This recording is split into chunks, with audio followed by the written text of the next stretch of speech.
Recently, we have received new info about the upcoming roadmap from version 3.0 all the way to version 3.7.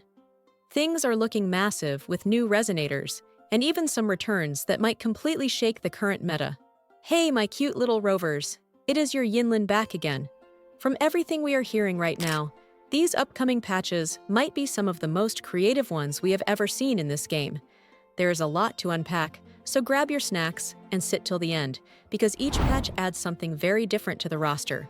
Let us begin with version 3.0. This update marks the start of a whole new chapter with two major 5-star resonators, Lynea and Monin.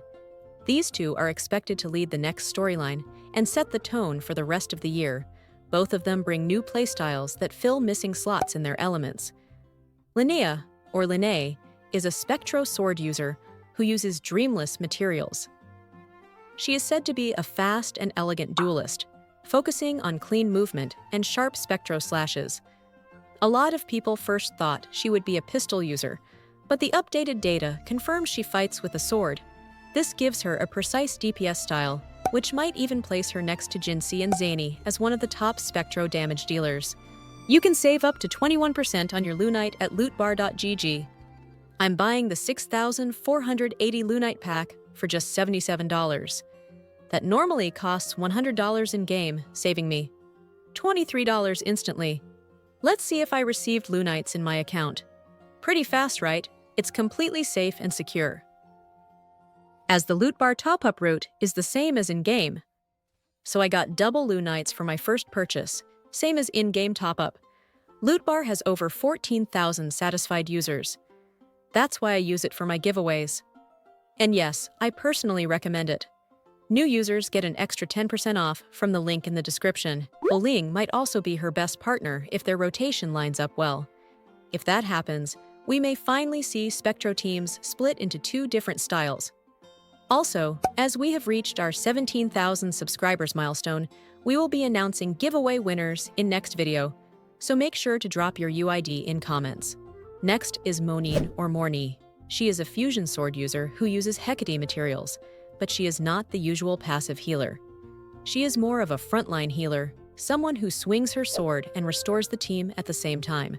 Her attacks might provide fusion waves that heal or buff allies, giving fusion teams a fresh direction. If she works well with Encore and Linyang, we might see fusion become one of the most flexible elements in the entire roster. The reruns for 3.0 are still unconfirmed, but Yuno and Augusta are the strongest guesses for now. Based on release timing, version 3.0 should land around late December 2025 or early January 2026. Moving to version 3.1. This is where the real shift happens.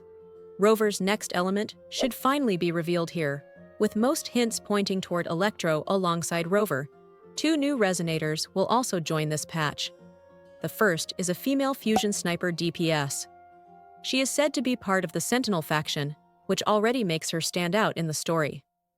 A long-range fusion sniper is something we have not seen before, and her playstyle could bring a fresh feeling to ranged combat. If her numbers are good, she could even rival Encore in terms of steady fusion damage, but with more range and safer positioning. The second resonator is a female Spectro support with a doctor theme. She might balance healing and buffing at the same time, giving Spectro teams much-needed sustain if she enhances Spectro damage or gives cleanse effects.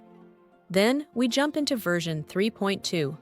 This patch is lighter, but still very important. It comes with one 5-star and one 4-star resonator. The 4-star is a male electro healer. Players have been asking for this since launch, so having an electro healer finally added will help teams like Culturo, Yinlin, and Alto stay alive in harder content. The 5-star here is known only as the Witch. Her element is unclear, with early info pointing to Electro or a new element. If new element actually arrives in this patch, that alone would be a huge change for the combat system. The Witch's style is described as powerful burst windows with very dramatic animations, so she might be the highlight of this entire patch. Even if 3.2 does not add many characters, it feels like the setup patch for the bigger updates coming right after. We do not have solid details for version 3.3 yet, So we move to version 3.4, which is shaping up to be the most hyped update in the whole early roadmap. Version 3.4 is expected to feature a cyberpunk edge runner collaboration, with Lucy and Rebecca joining the game as playable resonators. The community has been going crazy over this because it might be the biggest crossover the game has ever attempted. Lucy is expected to be a Spectro hybrid DPS with clean animations and fast melee strikes. Her moves might include holographic visuals and sleek energy blades, making her one of the flashiest characters ever released. Rebecca, on the other hand, is expected to be a Havoc support with a close-range aggressive style. She might use self-damage mechanics and explosive attacks to boost the team.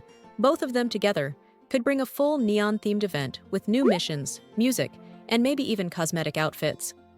There are also talks about a limited-time Cyber City area filled with side quests and unique enemies. If that becomes real, 3.4 could become one of the most ambitious patches in the game's history. Version 3.5 introduces a Havoc Sword DPS, and this one sounds like a real game-changer.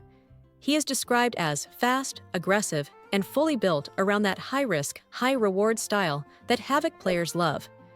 His kit might demand good timing with dodges and counter windows, because Havoc sword users usually deal more damage the closer they stay to danger. If he ends up having self-damage mechanics or ramping damage, the longer he stays in combat, he could become one of the most exciting DPS options for players who enjoy non-stop movement and clutch burst phases. Alongside him, this patch will release Glosio as a support. Her support design is still early, but people are expecting a kit that gives buffs, energy tools, and maybe even temporary shields or damage reduction to balance out the Havoc DPS playstyle. If she can boost burst damage or help with energy cycles, she might become the kind of support that fits naturally into many different teams. Since both characters arrive together, version 3.5 feels very combat-heavy with a strong focus on aggressive play. Then comes version 3.6, which brings a female Electro Rectifier user from the Sentinel faction. Rectifier users usually blend mid-range attacks with healing or buffs, so she might end up being a flexible hybrid who can do both damage and team support when needed. Along with her, we also get a new 5-star male DPS. His element is still not confirmed, but early talks say he might be a pure damage unit who focuses on simple but strong rotations. If that is true, he might serve as an anchor DPS, similar to how the early roster had very straightforward but reliable characters. Finally, we reach version 3.7, which brings Glosio back again, but this time as a hybrid DPS. This version of her is expected to mix solid personal damage with team effects tied into her animations or passives. Since she already appears in 3.5 as a support, seeing her return as a full hybrid fighter suggests she may play a major role in the story. We rarely see one character receive two forms in such a short span, so Glosio might become one of the standout faces of this entire arc. Her hybrid kit could make her flexible enough for players who want one character that can fill multiple roles. Well, that is all for today. Tell me in the comments which patch you are most excited for. I will be checking them. I'm still most excited for the Cyberpunk collaboration. This is your Yinlin signing off. See you next time. And don't miss out on 21% off in the Lunite purchase via Loot Bar. All you need is your UID and server. Link is in the description for an extra 10% off.